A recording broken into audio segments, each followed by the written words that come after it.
नमस्कार साथियों। BSc part second thermodynamics and statistical physics की एक यूनिट की हम पिछले वीडियो से बात कर रहे हैं। यूनिट है ऊष्मा इंजन तथा ऊष्मागतिकी का द्वितीय। शुरुआत में हमने इस यूनिट में बात की थी ऊष्मा इंजन की।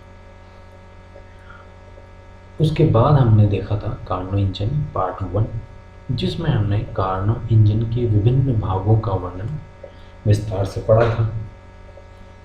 इस वीडियो में कार्नो इंजन पार्ट 2 वाले वीडियो में हम कार्नो इंजन की क्रियाविधि या कार्यविधि का विस्तार पूर्वक अध्ययन करेंगे।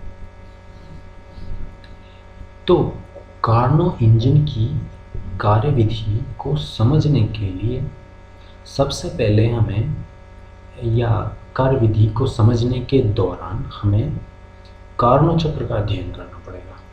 अर्थात कार्यविधि ही कार्नो चक्र है या कार्नो चक्र ही कार्यविधि है, ये सोचते हुए हमें आगे बढ़ना है। तो कार्यविधि को समझने के लिए हम कार्नो चक्र का अध्ययन करते हैं।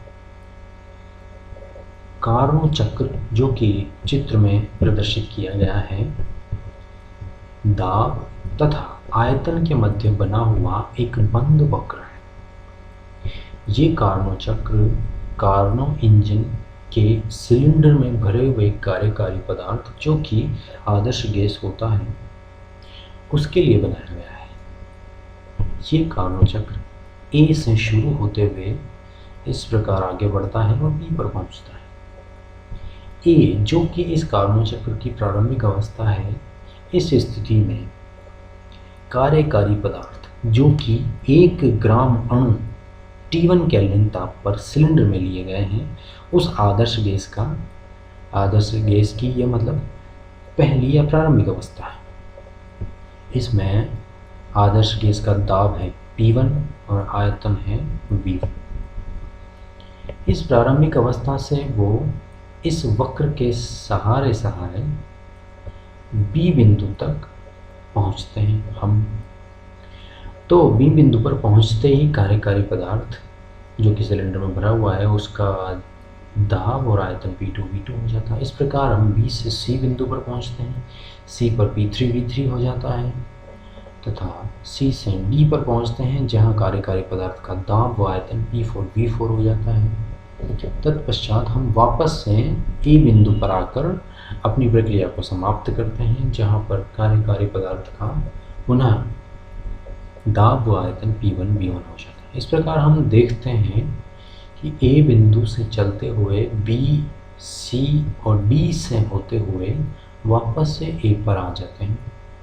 ये वक्र चक्रीय रूप में है, इसीलिए हम इस वक्र को कार्नो चक्र से प्रदर्शित करते हैं, कार्नो चक्र नाम से बताते हैं। इस कार्नो चक्र में 4 प्रक्रियाएं हैं या 4 प्रक्रम हैं।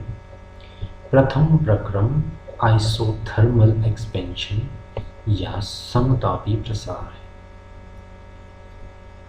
दूसरा प्रक्रम या सेकंड प्रोसेस है एडियाबैटिक एक्सपेंशन या रुद्धोष्म प्रसार। तृतीय प्रक्रम समतापी संपीड़न या आइसोथर्मल कंप्रेशन। चौथा और अंतिम है रुद्धोष्म संपीड़न या एडियाबैटिक कंप्रेशन। अब हम कार्यकारी पदार्थ पर इन चारों प्रक्रमों का क्रम से विश्लेषण करते हैं। सबसे पहले हम लेते हैं समतापी प्रसार को, जो कि पहला प्रक्रम है। तो हमने ये देखा था कि कार्नो इंजन में एक तो होता है ऊष्मा स्रोत, जिसका ताप होता है T1 केल्विन। एक होता है सिलेंडर, जिसमें कार्यकारी पदार्थ और पिस्टन लगा होता है। एक होता है स्टैंड, कुचालक स्टैंड, तथा एक होता है ऊष्मा का सिंक। 4 चीज़ें उसमें होती हैं। तो सबसे पहले हम इस प्रथम प्रक्रम की बात करें तो इसमें क्या करेंगे कि सिलेंडर को कुचालक स्टैंड से उठाकर ऊष्मा के स्रोत पर रखें। जैसा कि हमने बात की थी कि सर्वप्रथम जो कार्यकारी पदार्थ है हम उसे ऊष्मा देंगे। ऊष्मा देंगे तो हमें उस सिलेंडर को उठा के ऊष्मा के स्रोत पर रखना पड़ेगा। इससे क्या होता है कि कार्यकारी पदार्थ का ताप ऊष्मा के स्रोत के ताप T1 केल्विन के बराबर हो जाता है। अब पिस्टन जो कि कार्यकारी पदार्थ के ऊपर लगा हुआ है सिलेंडर के अंदर, तो अब पिस्टन पर दाब धीरे धीरे हम कम करते हैं। दाब कम करने के कारण क्या होता है कि पिस्टन ऊपर की ओर खिसकने लगता है। क्या किया हमने? सर्वप्रथम हमने स्टैंड से उठाकर कार्यकारी पदार्थ से भरे हुए सिलेंडर को ऊष्मा के स्रोत पर रखा। ऊष्मा स्रोत का अत्यधिक ताप है T1 केल्विन।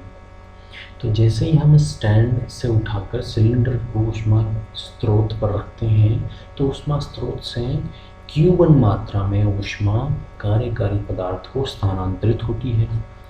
ऊष्मा स्थानांतरण के कारण कार्यकारी पदार्थ की आंतरिक ऊर्जा में वृद्धि होती है। अब हम क्या करते हैं कि पिस्टन का जो दाब है उसको कम करते हैं। इससे क्या होगा?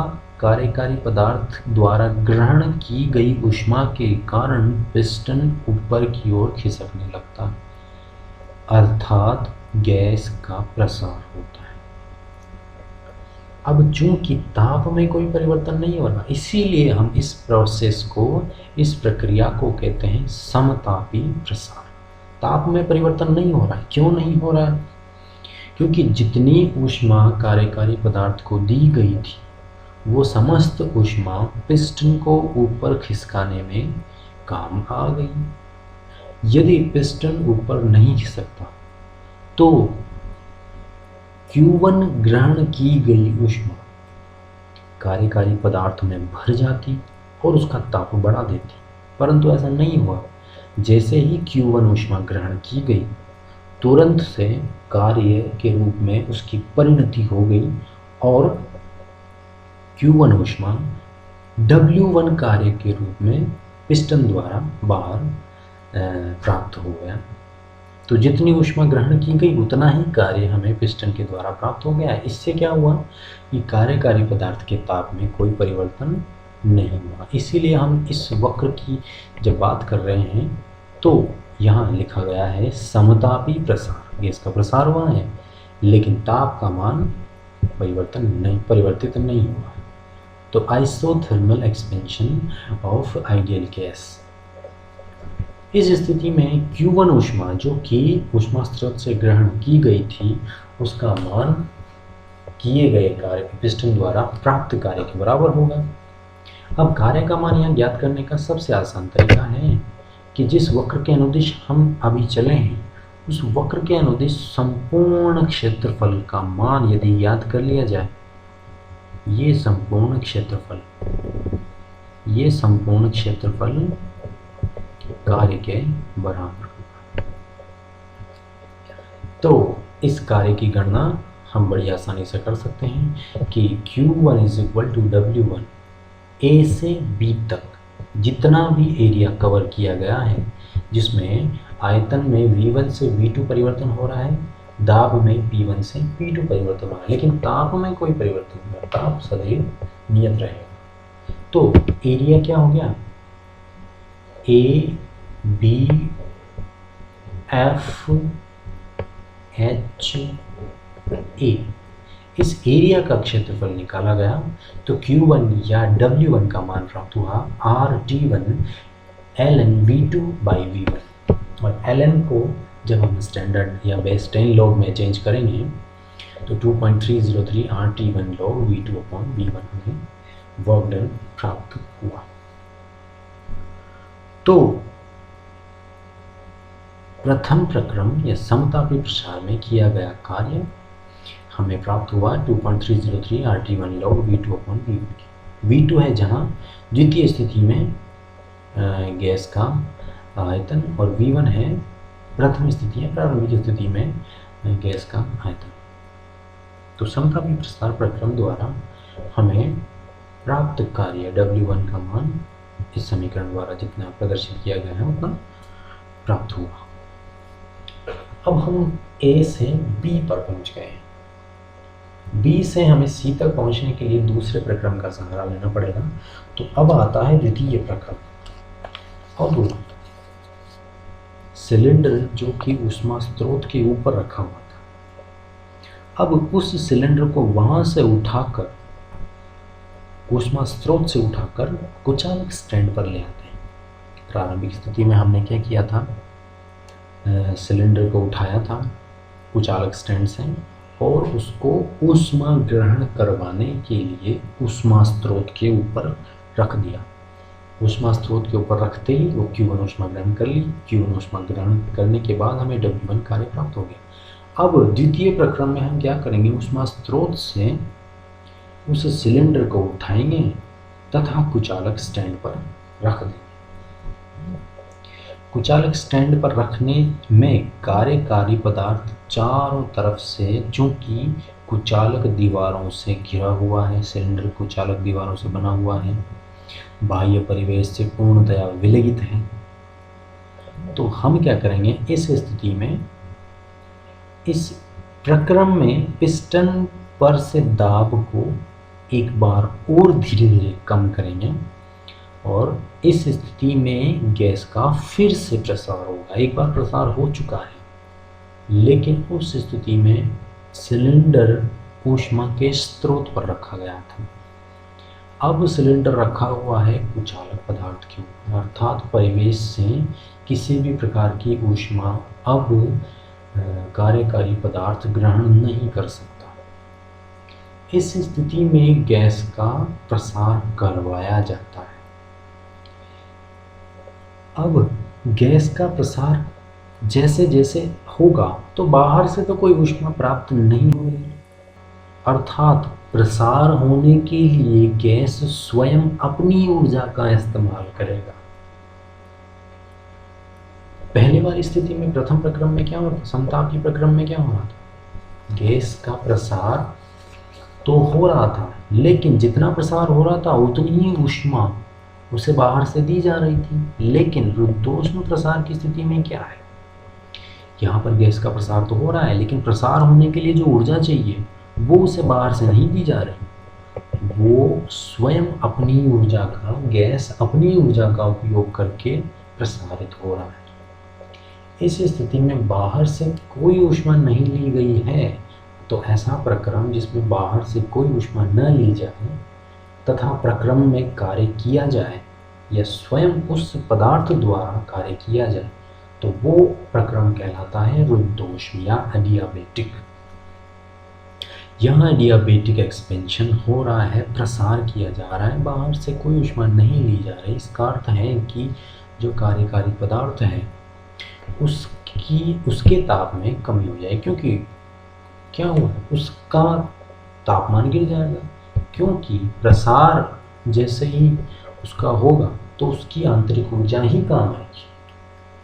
गैस के अणु जो कि पहले आपस में एक दूसरे से मान लीजिए कम दूरी पर स्थित थे, जैसे ही गैस का प्रसार होगा वो दूर दूर हटेंगे। दूर दूर हटेंगे तो उनको कुछ ना कुछ ऊर्जा तो चाहिए। वो ऊर्जा कहाँ से आएगी, वो ऊर्जा स्वयं अपने अंदर से ही देंगे, अर्थात गैस स्वयं अपनी ऊर्जा से प्रसारित होगी तो गैस का ताप बढ़ जाएगा। इस स्थिति में जो ताप पहले T1 था अब वो गिर कर T2 में बदल जाएगा। अब फैल गई, गैस प्रसारित हो गई तो दाब भी कम हो गया। तो दाब देखिए, पहले P2 था, दाब P3 हो गया, घट के बहुत ज़्यादा दाब में परिवर्तन हो गया। प्रसारित हुई है लेकिन इतनी ज़्यादा प्रसारित नहीं हो पाई, इसलिए जो आयतन है उसका मान थोड़ा सा ही बढ़ा, V2 से V3 ही हो। इस स्थिति में गैस ने स्वयं अपनी ऊर्जा से कार्य किया है, इसलिए कार्य का मान तो प्राप्त होगा। तो W2 जो है वो V2 से V3 चूँकि परिवर्तन हुआ है आयतन में, P डेल्टा V या PdV जो कार्य की जो स्टैंडर्ड डेफिनेशन है वो ये होती है।